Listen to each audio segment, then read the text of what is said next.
Hello everyone, hope you are doing well. तो हमने last video में बात किया था अबाउट हेडेक, कितने टाइप्स के होते हैं, and we have discussed about migraine. थोड़ा ज़्यादा इलेबोरेटली डिस्कस किया था माइग्रेन के बारे में। तो दूसरा टाइप जो टेंशन हेडेक है, आज हम उस पर ज़रा बात करेंगे। तो sir, hello, how are you? Hello, fine. Sir, आज टेंशन हेडेक के बारे में बात करेंगे, थोड़ा आप बताएं अबाउट हाँ जी। Tension headache. जो टेंशन हेडेक है उसको दूसरा उसका नाम है टेंशन टाइप हेडेक, टीटीएच हम बोलते हैं। तो tension headache is the commonest headache in the world. Almost 30% 35% people have a tension type headache. सबसे पहले तो इसमें जो हेडेक में कुछ डिफरेंसेस हैं एज कम्पेयर टू माइग्रेन। और दूसरा, ये कंटिन्यूअसली होती है, कई बार कई कई दिन तक रहती है। और सिर के आसपास ऐसे लगता है जैसे बैंड बांध दिया हो, या ऐसे लगता है जैसे सिर बहुत भारी है। तो इसमें और जो खास चीज़ है टेंशन हेडेक में, ये डायरेक्टली टेंशन से रिलेटेड नहीं है। कि कई लोग कहते हैं, बहुत सारे लोग आके कहते हैं, सर मुझे तो कोई टेंशन है नहीं, मुझे कोई प्रॉब्लम नहीं है, फिर मुझे कैसे टेंशन टाइप हेडेक हो गया। तो टेंशन हेडेक का डायरेक्टली कोई आपकी एंग्जाइटी से या डिप्रेशन से जो लिंक है वो नहीं है। उसके साथ ये बढ़ सकती है। अगर आपको डिप्रेशन है या एंग्जाइटी है तो टेंशन हेडेक आपकी बढ़ सकती है। पर इसके और भी बहुत सारे कारण होते हैं। कॉजेज क्या है सर इसके? ठीक। सबसे पहला तो जो कॉज है टेंशन टाइप हेडेक का, वो होता है डिहाइड्रेशन। अगर आप पानी कम पीते हैं और आपके पानी शरीर में पानी की मात्रा कम है, डिहाइड्रेटेड है, तो भी आपको हेडेक हो सकती है। उसको उसको डिहाइड्रेटिंग डिहाइड्रेटिंग टेंशन हेडेक बोलते हैं।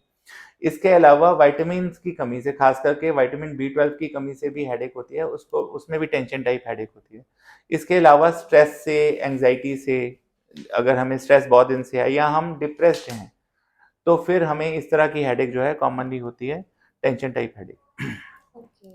So, viewers, so it means कि it is totally different from migraine and tension का होना ज़रूरी नहीं है। सर, तो इसका नाम टेंशन हेडेक क्यों है? मतलब पोजिशनिंग के कारण या जी कैसे, जी। स्ट्रेस के इस हेडेक की खास बात है कि इसमें जो गर्दन के अराउंड के मसल्स हैं, गर्दन के आसपास जो पट्टे हैं, मसल्स हैं, उनमें स्ट्रेस बढ़ जाता है, उनमें स्ट्रेस बढ़ जाता है, टेंशन बढ़ जाती है। अच्छा। उसी से इसका नाम जो है ओके, टेंशन तो हेडेक पड़ा लोगों है। को लगता है जी उसका नाम जी टेंशन ड्यू जी। To stress. तो और गर्दन के पट्टों में तनाव के कारण जो है इसका नाम टेंशन टाइप हेडेक है। इसके जो मेन डिफरेंस है एज कम्पेयर टू माइग्रेन, वो एक तो है कि इसमें फोनोफोबिया और फोटोफोबिया नहीं होता। जैसे हमने बताया था, माइग्रेन में फोनोफोबिया का मतलब होता है कि जब सिर दर्द होता है तो ऐसे मन करता है कोई बात ना करे, कोई शोर ना हो। और फोटोफोबिया का मतलब होता है कोई तेज लाइट हो तो हमें बहुत बुरी लगती है। तीसरी चीज होती है ऑस्मोफोबिया। ऑस्मोफोबिया का मतलब है कि कोई भी तेज स्मेल हो, उससे हमें लगता है उसी से हेडेक हो गई है। कई लोग कहते हैं जैसे मैं परफ्यूम नहीं लगा पाता, परफ्यूम लगाते ही उनको हेडेक हो जाती है, उसको हम बोलते हैं ऑस्मोफोबिया। तो जो ऑस्मोफोबिया, फोटोफोबिया, फोनोफोबिया है, ये सब माइग्रेन में होता है, पर ये टेंशन टाइप हेडेक में नहीं होता। दूसरा डिफरेंस है कि जो माइग्रेन है वो बहुत तेज हेडेक है, बहुत ज्यादा तेज होती है। जो टेंशन टाइप हेडेक है वो बहुत कम केसेस में तेज होती है, ज्यादातर वो डल बोरिंग टाइप हेडेक होती है। और पेशेंट यूजली ऐसे बोलता है, मेरे यहाँ हैवीनेस है, सिर के ऊपर हाथ लगा के हैवीनेस बोलता है। इंटरमिटेंट सी। यस। प्लस उसको क्या होता है, जैसे लगता है जैसे कोई बैंड बांध दिया है सर के आसपास। टेंशन टाइप हेडेक में एक और चीज है कि वो गर्दन को भी जाती है, बहुत बार गर्दन के मसल भी जो है वो भी स्टिफ हो जाते हैं। इससे बहुत सारे लोग जो टेंशन टाइप हेडेक है उसको सर्वाइकल कह देते हैं, ये जो सर्वाइकल हो गया, एक्चुअली वो सर्वाइकल होता नहीं होता, वो टेंशन टाइप हेडेक ही है।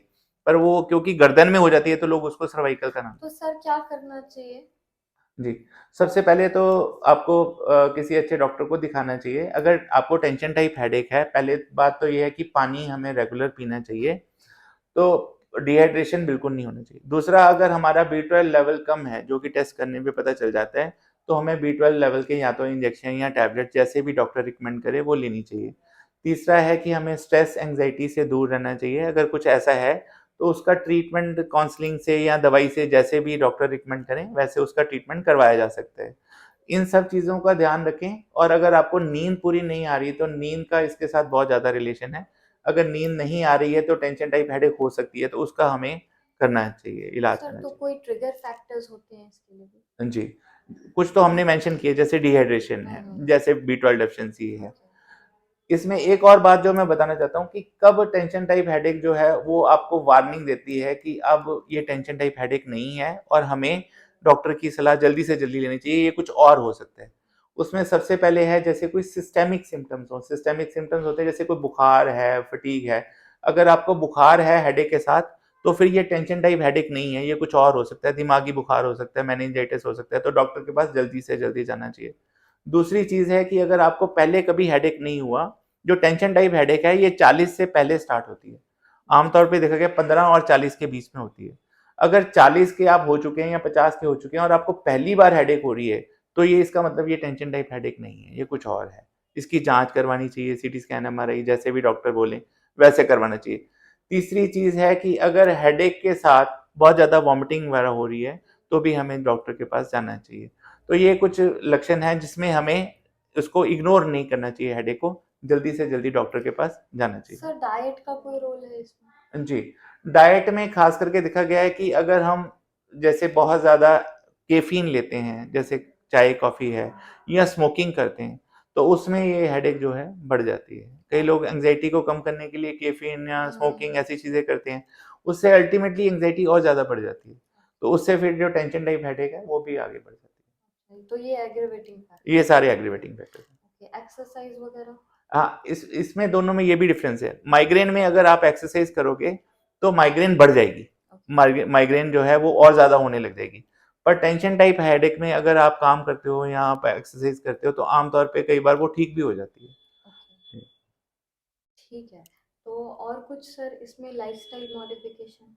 लाइफस्टाइल मॉडिफिकेशन यही है कि अगर आपके कोई स्ट्रेस है और अगर आपको कोई एंग्जाइटी है तो उसका जल्दी से जल्दी ट्रीटमेंट लें, उसको इग्नोर मत करें। हाइपरटेंशन और डायबिटीज का कोई रोल है इसमें? नहीं, हाइपरटेंशन डायबिटीज का इसमें कोई रोल नहीं है। ओके। हाँ, उसके साथ इसका कोई रिलेशन नहीं है। यहाँ मैं दर्शकों को ये भी बताना चाहूंगा कि आमतौर पे जैसे कि बहुत सारे लोग कहते हैं कि मेरा ब्लड प्रेशर हाई है पर मुझे तो कभी सिर दर्द हुआ नहीं।